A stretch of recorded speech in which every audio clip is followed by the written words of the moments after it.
Hello my violence-loving buddies, this is Depassion, also known as Mikkel, and welcome to yet another video. This one's a bit different. Instead I'm going to be analysing the No More Heroes 3 teased gameplay that we recently got to see from the New Game Plus Expo.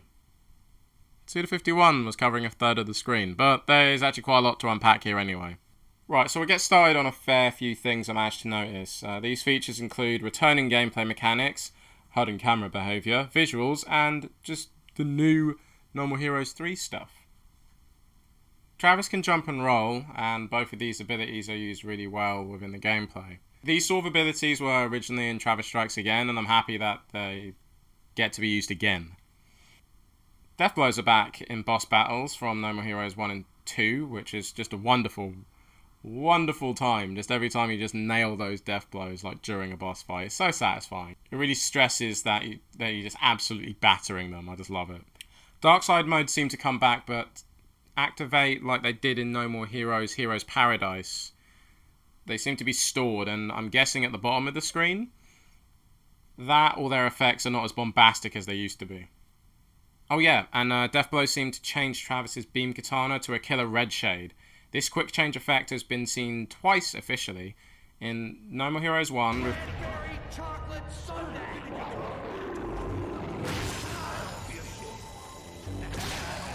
and in the Return No More Heroes 3 trailer, fresh after the weapon clash. Travis is nice and talkative during combat, and honestly, I'm just so happy he's going to be able to do that again, because it's just so much fun to have all kinds of insults and catchphrases and shit while he's just combing through enemies. It's just a lot of fun. Slot machine is back, so it's just nice to have that luck factor return as well, like during combat. It's always been a wonderful feature when it comes to this specific hack and slash. You just get certain buffs just all of a sudden. Because I did enjoy the dark side modes in Travis Strikes Again, but they were set to a button and had a cooldown time. I just find it more exciting when you just gain it just on a whim. Beam katana slashes get big. Travis might really have a good balance of his ki now compared to when he had the Penalty, when it's specifically built to just extend the more his ecstasy gauge built up. Overall, the gameplay builds off Travis Strikes Again as a base and adds elements from No More Heroes 1 and 2. And honestly, I really like it. Travis Strikes Again was a bit polarizing for me at first. I was a bit like, ooh, there's a lot of changes that I just didn't expect, but it made sense for the world of the game within a game.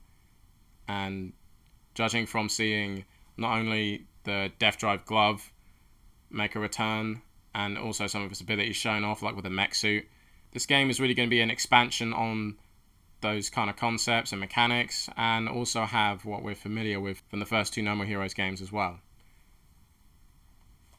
Overall, I'm super happy with that. Now we'll move on to the HUD and camera and how that behaves. The camera behaves like the action cam from No More Heroes 2 when it comes to following Travis. It now focuses on the boss whenever on screen. The health and battery have remained the same from the No More Heroes 3 reveal trailer. We've got the health bar of the boss at the top of the screen like in Travis Strikes Again, which I really like. It kind of makes their overall vitality this big looming force, and you're really cutting and chopping it down. So it's a great thing to see again. Tiger logo on the bottom right corner of the screen seems to be like the ecstasy gauge from No More Heroes 2. We got skill chips on the left, which might have their own color code system, each color indicating what type of chip they are, but that is a bit of a stretch. And the whole HUD reacts to the camera's movement, getting a bit wavy when the camera is turned quickly.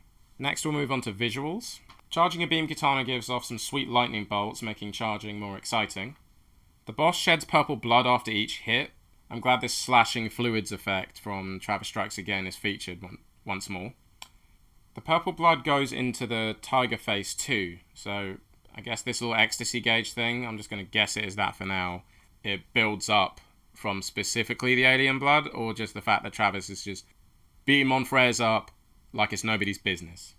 The swirling pits remind me of how enemies spawn in Travis Strikes Again, but no one pops out of them.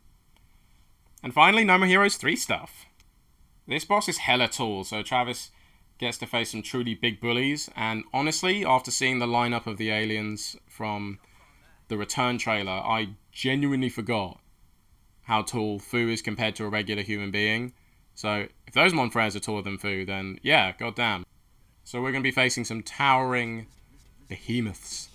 This boss seems to have a human-sounding voice, which is a relief. Having a voice effect on it might take away from how strange-looking it already is.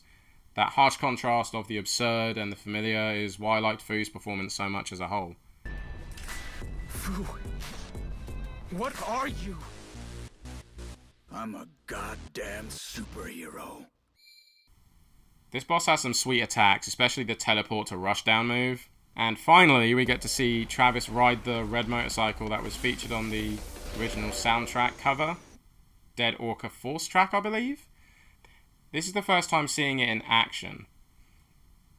I initially thought Travis would use his new Spell Tiger from the Return trailer to go in and out of a video game world or for basic travel.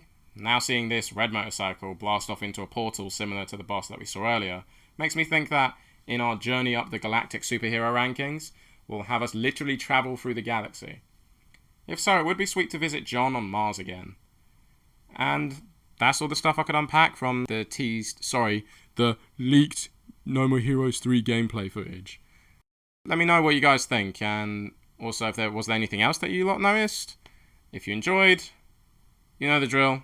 Like, comment, and subscribe. So many other people tell you to do it. I'm just give it a try in this video and just see what happens. But of course, it's totally up to you. You guys do not absolutely have to. Just only if you want to stick around and just see some more. I got the rest of my Journey to No More Heroes 3 series to get through. I'm currently on No More Heroes 2, close to the end.